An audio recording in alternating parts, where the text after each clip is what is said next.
মেয়েরা এই জগতে বেঁচে যেতে পারে, আর চারিদিকের যে দুরবস্থা, অন্ধকার অবস্থা বেসে যেতে পারে। ভাগবত বলেছেন, নিজের পতি ব্যতীত একটি রমণীর কাছে অন্য পুরুষ তিনভাবে যদি দেখা দেয় তাহলে সে বেঁচে গেল। একটি হলো পিতা, ভ্রাতা আর পুত্র। বিবাহিত রমণী নিজের পতি ছাড়া জগতে যত আর পুরুষ আছে তাদেরকে যেন এই দৃষ্টিতেই দেখে। একান্তি ভজনের মধ্যে দিয়েই আপনি আপনার ইষ্টকে আত্মসাৎ করতে পারেন। এক ভগবানের মধ্যেই সকল কিছু বিরাজিত।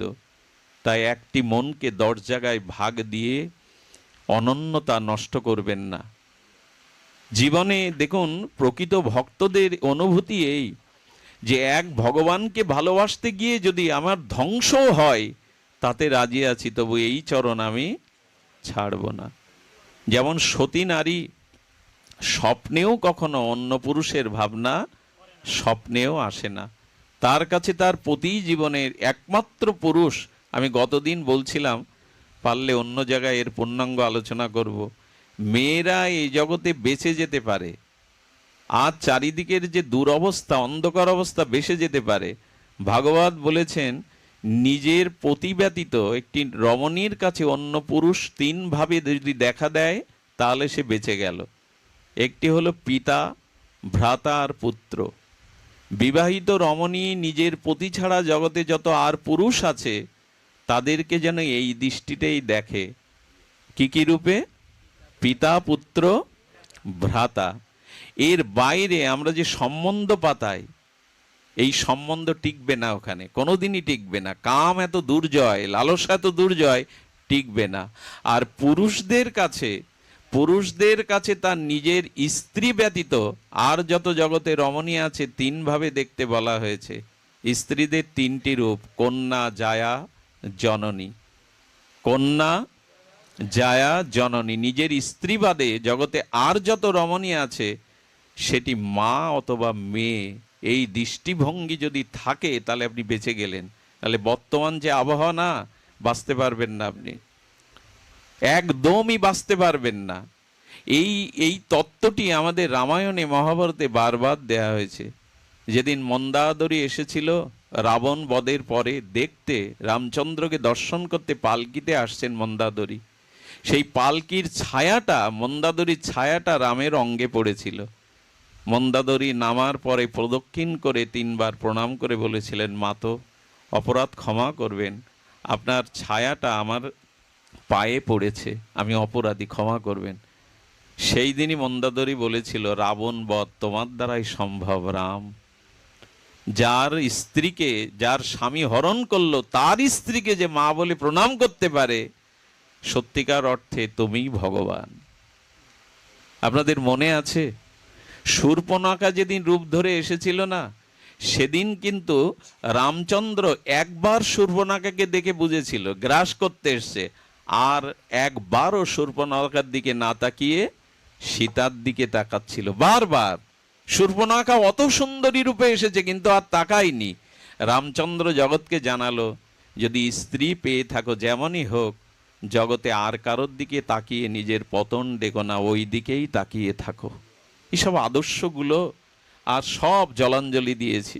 যাকে পেয়েছো জীবন সঙ্গিনী রূপে তার দিকে তাকাও, অন্য কারোর দিকে আর দৃষ্টি দিও না, জ্বলে পুড়ে অভিশাপে শেষ হয়ে যাবে।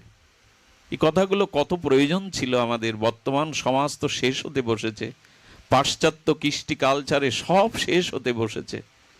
এই জন্য শাস্ত্র বলছেন, এইগুলি বাঁচবার উপায় একান্ত এককে ধরে থেকে বাঁচার মধ্যেই জীবনের পরমানন্দ আছে, পরম আনন্দ আছে, তাছাড়া বাঁচতে পারবো না।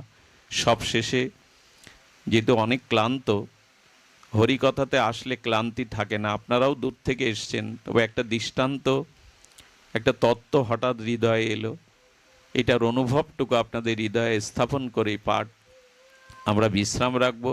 আমরা সংসারী, প্রত্যেকেই কর্মের মধ্যে আবদ্ধ। আমরা এই সংসারে থেকেও কি করে আমরা প্রেম ভক্তি লাভ করতে পারি তার একটা জলজ্যান্ত দৃষ্টান্ত শুনুন।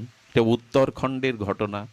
ছিলেন এই শিক্ষক, তিনি কখনো ভাগবতে যেতেন না, লোকের লোকের সামনে মন্দিরে মন্দিরে গিয়ে খুব নিজের উপাসনা প্রকাশ করতেন না, কিন্তু তিনি তার শিক্ষা জীবনে কোনোদিন ফাঁকি দেননি। একজন আদর্শ শিক্ষক রূপে ছাত্রদের নৈতিক শিক্ষা আদর্শ তিনি দিয়ে গেছেন।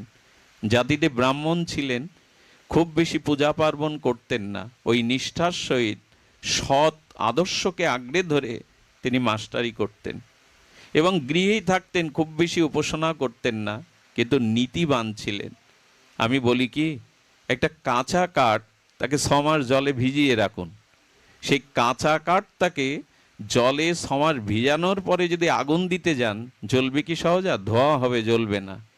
একটা সারি কাঠকে 6 মাস রৌদ্রে রেখে দিন, প্রখর রৌদ্রে, একে তো সারি, তারপরে 6 মাস রৌদ্রে শুকানোর পর যদি আগুন জ্বালান না, দাও দাও করে জ্বলবে।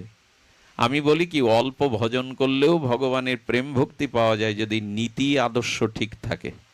ভজন বেশি করা লাগে না। আমি ভজন করছি অথচ আমার ব্যবহার, আমার আচরণ, আমার সদাচার এগুলি নাই, আদর্শ নীতি নাই। তো ইনি সদাচার সম্পন্ন ছিলেন, তার শিক্ষা জীবনে কখনো তিনি ফাঁকি দিতেন না। ন্যায় নীতি আদর্শ চরিত্র ছাত্রদেরকে সারা জীবন শিক্ষা দিয়েছেন। ওনার কি হলো জানেন? তবে হ্যাঁ, পাহাড়ি বাবা বৃন্দাবন থেকে আসতেন যখন, তখন উনি যেতেন হরিকথা শুনতে, এইটুকু, প্রতিদিন যেতেন না। একই জীবনে হয়তো 1-2 দিন পাহাড়ি বাবার কৃপা নিতে হরিকথা শুনতে গেছেন। এভাবে তার চাকরি জীবনের পরিসমাপ্তি হলো। যেদিন তাকে অবসর দেয়া হলো, পুরো গ্রাম ব্যাপী, স্কুল ব্যাপী তার সন্তান সম ছাত্ররা তাকে অনেক উপহার, বাজি বাজনা, ফুলের মালা করে তাকে গৃহে কাঁদতে কাঁদতে পৌঁছে দিয়ে, একটা সৎ শিক্ষকের যা প্রাপ্তি। তো পৌঁছে দেওয়ার পরে উনি বাড়িতেও ছাত্রদের বা আগত অতিথিদের তিনি বরণ করেছেন, তাদের সেবার ব্যবস্থা করেছেন। সব কিছু যখন সমাপ্তি হলো, রাত 10টা বাজে, স্ত্রীকে আর তার একমাত্র পুত্রকে ডেকে ঘরে দরজা দিয়েছে। খোকা, তোমার পিতা আমি। স্ত্রীর দিকে তাকিয়ে বলছেন, আমি তোমার পতি।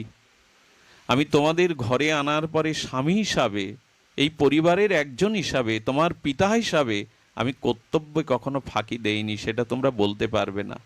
নিষ্ঠা আদর্শ সত্য আঁকড়ে ধরে তোমাদের বড় করেছি।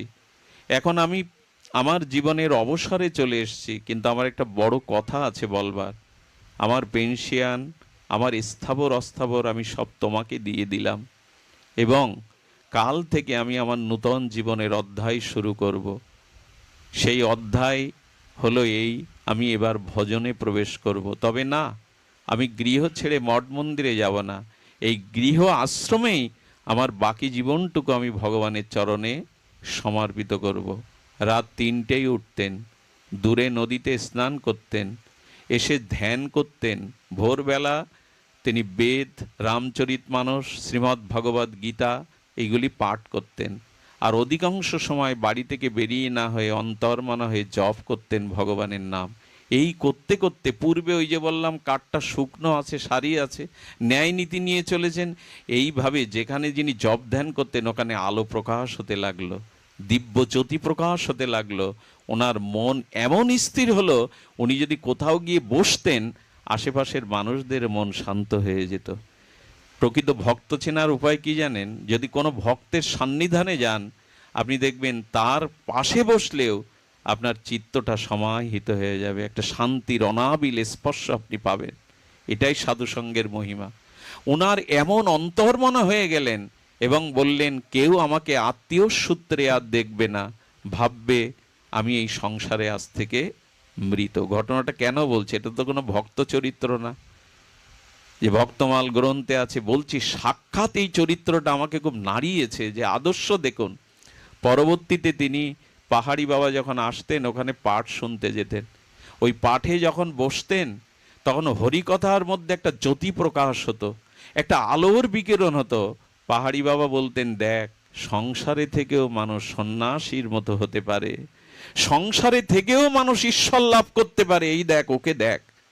এই হরিকথা শুনতে শুনতেই, হরির ধ্যানে মগ্ন হতে হতেই, বিনা কোনো ওষুধে, বিনা 1 গ্লাস জলে তিনি অন্তর্লীন হয়ে ভগবত ধামে ফিরে গিয়েছিলেন। ওইখানে বসেই তিনি পরম ধামে, পাহাড়ি বাবা আনন্দে চিৎকার করে ডেকে বলেছিলেন, তোমাকে সন্ন্যাস নিতে হবে না, তোমাকে ত্যাগ বৈরাগ্য নিতে হবে না, আশ্রমে যেতে হবে না।